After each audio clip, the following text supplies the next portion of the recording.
Cette vidéo est sponsorisée par Card Market, le meilleur site pour acheter et vendre vos cartes.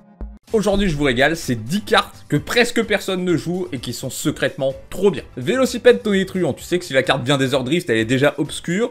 Toutes les bonnes cartes Desert Drift sont encore snobées, mais vous en faites pas que ça va prendre de la valeur. Vélocipède tonitruant, c'est un véhicule. Chaque autre véhicule, chaque autre créature que vous contrôlez arrive avec un marqueur +1/+1 supplémentaire si leur valeur de mana est inférieure ou égale à 4. Sinon, ils arrivent avec 3 marqueurs +1/+1 supplémentaires. Pour vous donner une idée, c'est dans 7000 decks Commander, et Master Chef, qui est juste pareil en moins bien, c'est dans 35 000 decks. Je pense qu'on peut ignorer les 3 quarts du texte de cette carte, elle est toujours super bien. Si juste chaque créature que vous contrôlez arrive avec un marqueur +1 supplémentaire, c'est trop bien. Mais là, en plus, si leur valeur de mana est de 4 ou plus, ils arrivent avec 3 marqueurs +1/+1 supplémentaires. Donc si votre commandant fait 4 mana, ça devient immédiatement une menace. 3 marqueurs +1/+1. En plus, vous pouvez le piloter pour que ce soit une créature 5/5 piétinement, c'est quand même une menace assez intéressante. Donc voilà, prenez votre copie du Vélocipède tonitruant, notez qu'il est à 60 centimes alors que c'est une mythique. Voilà, quand tout le monde arrêtera de bouder Desert Drift, peut-être que ça aura de la valeur. Héroïne de la 10e circonscription, ça c'est une carte qui est plutôt bonne en budget. C'est une 2-3 pour 2. Vous pouvez pour 2 exiler des cartes de valeur 2 ou plus de votre cimetière pour que ça devienne une 4-4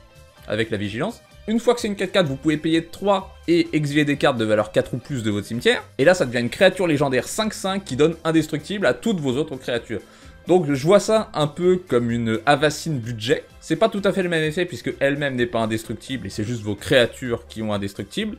Mais pour si peu d'investissement, je veux dire que ça coûte moins cher qu'Avacyn et en plus c'est du mana qui est réparti. Tu peux jouer cette carte au tour 2, ensuite quand t'as un peu rempli ton cimetière, tu payes 2, tu payes 3, tu peux le faire en éphémère en plus. Contrairement à Avacyn qui, si tu l'as dans ta main de départ, ça pourrit un peu dans la main pendant la plupart de la partie. Donc c'est pas forcément une carte incroyable, mais le fait de donner indestructible à toutes vos créatures, c'est un effet qui en général coûte plus de 2 centimes. Prochaine carte, c'est les liens pollués, c'est un enchantement qui coûte 5. À chaque fois qu'un terrain arrive sur le champ de bataille sous le contrôle d'un adversaire, il perd 2 points de vie et vous gagnez 2 points de vie. C'est une carte qui paye pas de mine comme ça, qui a l'air de contrer les decks Landfall, et oui, ça contre les decks Landfall, ça c'est sûr, ils sont foutus, mais juste naturellement comme ça, sans aucun deck Landfall, bah, les joueurs jouent un terrain partout. Donc en un tour de table, vous allez faire perdre 6 points de vie à vos adversaires, et vous gagnez 6 points de vie. Ça fait quand même pas mal de différence de points de vie. Et si après vos adversaires commencent à fetch ou à ramper, là ils vont se mettre à perdre beaucoup de points de vie, et ça devient une win condition. C'est une carte qui fonctionne particulièrement bien dans des decks gains de points de vie, comme ça vous allez avoir un trigger de gain de points de vie à chaque tour de chaque joueur, mais je trouve que la carte est juste bien dans n'importe quel deck. Je sous-estimais un peu l'impact avant de l'avoir joué, mais franchement, en fait, jouer un terrain, c'est quelque chose d'inévitable. Tu sais que tes adversaires vont jouer des terrains, puis s'ils s'empêchent de jouer des terrains parce que t'as cet enchantement, bon bah, je crois que t'es encore plus gagnant à vrai dire. Et en même temps, la carte est pas directement menaçante, ça menace juste les joueurs de perdre 2 points de vie quand ils jouent un terrain, c'est pas énorme. En fait, la carte a un énorme impact, mais qui est réparti, c'est pas immédiat. Ça fait que vos adversaires vont pas forcément la prendre au sérieux, ils vont pas vous prendre pour une menace. Mercurial Spelldancer, c'est une 2-1 pour 2, qui ne peut pas être bloquée. Vous lui mettez un marqueur à chaque fois que vous lancez un sort non créature, et quand elle tape un joueur, vous pouvez lui retirer 2 marqueurs pour copier votre prochain sort d'éphémère ou de rituel. J'aime bien cette créature parce qu'elle suffit à elle-même, il n'y a pas besoin de faire grand chose pour que ce soit utile. Déjà c'est une 2-1 bloquable, donc ça permet de faire passer des petits dégâts à chaque tour, ce qui est toujours utile. Et lui mettre des marqueurs, c'est débilement facile. En fait, en la lisant, on se dit qu'il faudrait particulièrement la jouer dans un deck éphémère ou rituel, mais de toute façon, tous les decks jouent des éphémères rituels. C'est plutôt taillé pour un deck éphémère rituel, mais vous pouvez le mettre dans n'importe quel deck, puisque vous lui mettez un marqueur à chaque fois que vous lancez un sort non créature. Vous mettez un mana rock, vous lui mettez un marqueur. Et c'est vraiment hyper cool de pouvoir copier un éphémère rituel sans avoir à investir de mana avant, puisqu'il faut juste qu'elle ait 2 marqueurs, vous pouvez le faire à un prochain tour. Vous pouvez, avec tout votre mana dégagé, attaquer et copier votre prochain sort d'éphémère rituel, ce qui est quand même vachement pratique. Et vu qu'elle est imbloquable, il n'y a rien besoin de lui rajouter, c'est juste une créature, tu la mets, ça devient une menace à force de lui mettre des marqueurs. Et t'as investi que 2 mana, alors c'est parfait. Maintenant, une carte rouge et on aura fait toutes les couleurs, je vous propose l'atelier de peintre et la galerie dégradée, en une seule carte. C'est une pièce qui paraît assez random, mais les 2 effets sont plutôt intéressants. L'atelier de peintre, quand vous le déverrouillez, vous exilez les 2 cartes du dessus de votre bibliothèque, vous pouvez les jouer jusqu'à la fin de votre prochain tour. En général, c'est un effet, on paye 2 mana pour ça, on est très content. Là, 3 mana, c'est un peu moins bien, mais c'est cool quand même. La galerie dégradée, à chaque fois que vous attaquez, les créatures attaquantes que vous contrôlez gagnent +1/+0 jusqu'à la fin du tour. Bah ça c'est un effet, on est content de payer 2 mana pour ça. Et le fait que vous puissiez avoir ces 2 effets sur la même carte, c'est comme si la carte vous faisait piocher une carte de plus. Bah ouais, si vous jouez une de ces 2 pièces un tour et qu'un autre tour, vous jouez l'autre pièce, vous n'avez pas dépensé de carte de votre main, vous faites du card d'avantage. Parce que les 2 côtés de la pièce sont vraiment intéressants. Ensuite, Selvala, pionnière impatiente. Alors, je sais que tout le monde est passé à côté de cette carte parce qu'elle n'est pas jouée du tout, alors qu'elle est hyper bien. C'est une 4-5 pour 4 vigilance, c'est déjà de bonnes stats. Dès que vous lancez un sort de créature, vous faites un mercenaire 1-1 qui s'engage pour qu'une créature gagne +1/+0 jusqu'à la fin du tour en rituel.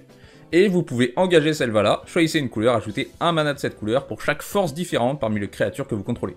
Ça fait un bon commandant, mais ça rentre aussi bien dans n'importe quel deck qui est basé sur des créatures. Vous faites une 1-1 dès que vous lancez une créature, et ces 1-1, vous pouvez les engager pour que vos créatures aient des forces différentes, c'est ça qui est amusant. C'est une créature qui peut générer pas mal de jetons, qui peut générer pas mal de mana, donc ça m'étonne que ce soit pas plus joué. Spawning Pitch, je pensais que cette carte était beaucoup plus populaire que ça, mais c'est pas tellement joué alors qu'elle est vieille. C'est un artefact pour 2, vous pouvez sacrifier une créature pour lui mettre un marqueur charge, et pour un mana, vous lui enlevez 2 marqueurs charge, et vous faites un artefact de 2. C'est par défaut un des meilleurs moteurs à sacrifice incolore. On a bien sûr les différents hôtels, hôtel d'Ashnod, hôtel Phyrexian, qui sont meilleurs que ça, c'est évident, mais ça, c'est une alternative budget, et en plus, ça coûte que 2 mana. Donc dans n'importe quel deck où vous avez besoin que vos créatures meurent, vous avez besoin de sacrifier vos créatures, c'est très fort. Cette capacité qui fait créer des 2-2, c'est pas particulièrement utile. Tout ce que vous voulez dans les decks sacrifices, c'est un moyen de sacrifier gratuitement vos créatures, et il y a des couleurs qui n'ont pas accès à ça.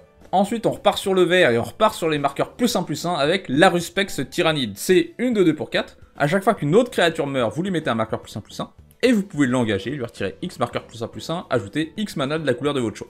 Vu que c'est à chaque fois qu'une autre créature meurt, quel que soit son contrôleur, ça marche avec vos créatures, avec les adversaires, donc naturellement, dans une partie, vous allez lui mettre des marqueurs assez régulièrement. Si en plus vous jouez un deck marqueur +1/+1 et que vous mettez des marqueurs sur cette créature d'autres manières, ça peut vous générer pas mal de mana. Si vous avez des doubleurs de marqueurs, alors là, ça devient débile. Mais comme je vous le dis, naturellement, les créatures vont mourir en commandeur et vous allez lui mettre des marqueurs +1/+1. Donc c'est pas spécialement une créature de deck sacrifice, même si ça marche bien dans les decks sacrifice. C'est plus une créature de deck marqueur +1/+1. Primordial Illumineur, c'est une 4/7 pour 7 vigilance. Quand il arrive, pour chaque adversaire, vous exilez jusqu'à une créature qui contrôle, et il gagne un nombre de points de vie égal à sa force. Donc ça fait un Swords to Plowshare pour chaque adversaire. C'est une carte qui étonnamment n'est pas du tout jouée, on la retrouve dans très peu de decks, alors que dans un deck Blink, c'est hyper bien. En fait, la couleur blanche gère pas particulièrement bien les créatures avec ces créatures, il faut utiliser des sorts comme Pass to Exile, Swords to Plowshare. Ce qui fait qu'avoir comme ça une créature qui exile définitivement une créature de chaque adversaire, c'est assez exceptionnel. Je dis que c'est cool dans un deck Blink, mais également dans un deck Réanimator, ça peut être cool de réanimer ça. Dans n'importe quel deck aussi, ça m'est arrivé de juste jouer ça dans un deck créature, et t'es content de payer 7 mana pour gérer un truc par adversaire en fait. C'est pas là que son potentiel est pleinement exploité, mais c'est pas mal non plus.